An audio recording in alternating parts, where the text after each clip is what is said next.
বিসমিল্লাহির রহমানির রহিম। হে সমস্ত জগতবাসী, হে মুসল্লিগণ, পরহেজগারগণ, আল্লাহর ইবাদতকারীগণ, আজকে আপনাদের সামনে এমনই একটি আলোচনা নিয়ে হাজির হয়েছি যে এই পৃথিবীতে শিশু থেকে শুরু করে বৃদ্ধ পর্যন্ত অনেক মানুষ আছে যে আল্লাহ নামের কোনো কিছু মনে রাখতে পারে না।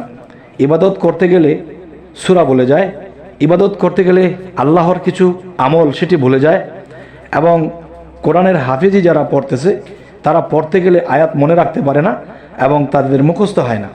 এরকম ফ্যাসাদে অনেক মানুষ ঘুরতেছে, অনেক মানুষ কষ্ট পাইতেছে যে আল্লাহ কি আমাদেরকে পছন্দ করে না, আল্লাহর কোনো আয়াত, আল্লাহর কোনো জিনিস আমরা মুখস্থ রাখতে পারি না। এই কি হাল অবস্থা!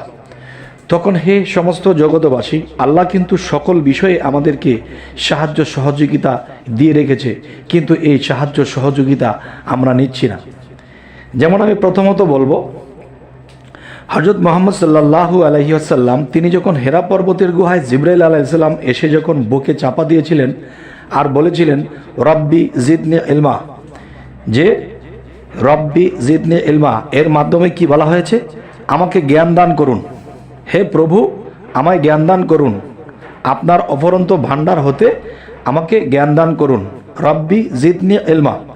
তাহলে আজকের যে আলোচনাটি আপনাদের সাথে করব সেটি কিন্তু যে জ্ঞান দেওয়ার বিষয় নয়, সেটি হলো যে মনে রাখার বিষয়, যে মুখস্থ রাখার বিষয়। যে মুখস্থ কেন হয় না, মুখস্থ কেন রাখা যায় না? এই মুখস্থ যাদের রাখতে কষ্ট হয়ে যায় তারা যদি কোনো পরীক্ষা দিতে যায়, পরীক্ষার হলে গিয়ে ভুলে যায়, এই এক। আরেক হলো আল্লাহর কোরআন থেকে যদি কোনো কিছু মুখস্থ করতে চায় সেটাও ভুলে যায়। বিশেষ করে যারা বাবা মা আশা করে যে আমার ছেলেকে হাফেজ বানাবো, কোরআনটাকে মুখস্থ করবে, এখানে দিলেও ছেলেপেলেরা অনেকেই টিকে না, মুখস্থ করতে পারে না। তারা মারধর খেয়ে কেউ পালিয়ে যায়, কেউ মারধর খেয়ে বাড়িতে চলে আসে, শেষে গিয়ে স্কুলে ভর্তি হয়, এরকম হয়। তাহলে আমি বলবো কি, যে অবশ্যই আল্লাহ কোরআন পাকে এমন কিছু জিনিস রেখেছে, এমন কিছু আয়াত রেখেছে যা আমরা পাঠ করলে আমাদের সেই স্মরণ শক্তি এবং মুখস্থ করার শক্তি আল্লাহর তরফ থেকে দেবে। সুবহান আল্লাহ, আলহামদুলিল্লাহ, আল্লাহ আমাদেরকে অবশ্যই ব্যবস্থা রেখেছেন। দেখি আপনাদের সামনে কি বলে আপনাদেরকে আল্লাহর কোরআন সম্পর্কে কিছু বলতে পারি। সেই সূরাটি হলো সূরা মুদাসসির। সূরা মুদাসসির যদি আমরা একটি নিয়ম করে পাঠ করি তাহলে ইনশাল্লাহ আমাদের স্মরণ শক্তি আল্লাহ বাড়িয়ে দেবেন।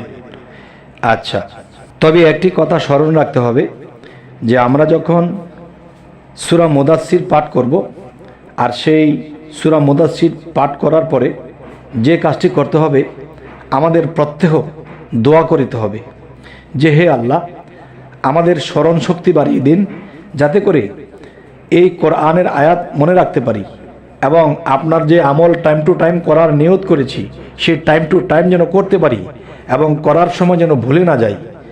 তো এই বলে চোখের পানির সাথে মোনাজাত করতে হবে। আর এই মোনাজাতটি করলে আল্লাহ খুশি হয়।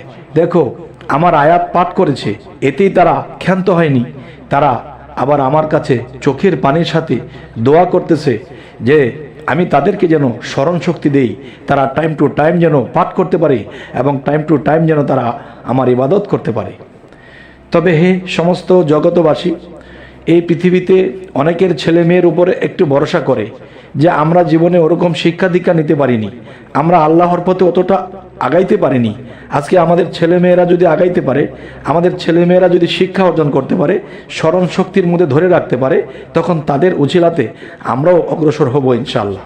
তাহলে এমন চিন্তাভাবনা যদি কোনো বাবা মার থাকে, আর তারা যদি ছেলে মেয়েদেরকে এগুলো পাঠ করতে বলে এবং তাদের স্মরণ শক্তি বাড়বে, এবং বাবা মা নিজেও যদি এই সূরা মুদাসসির পাঠ করে এবং মোনাজাত করে চোখের পানির সাথে, হৃদয়ের সাথে, ভাবের সাথে, প্রেমের সাথে, অবশ্যই আল্লাহ আপনাকে স্মরণ শক্তি বাড়িয়ে দেবে। তবে হে সমস্ত জগতবাসী, আমাদের চ্যানেলে যদি আপনারা নতুন হয়ে থাকেন তো অবশ্যই সাবস্ক্রাইব করে নেবেন, যাতে করে পরবর্তীতে ভালো ভিডিও ছাড়া মাত্রই আপনাদের কাছে পৌঁছে যায়। তো সকলেই ভালো থাকবেন। আল্লাহ হাফিজ।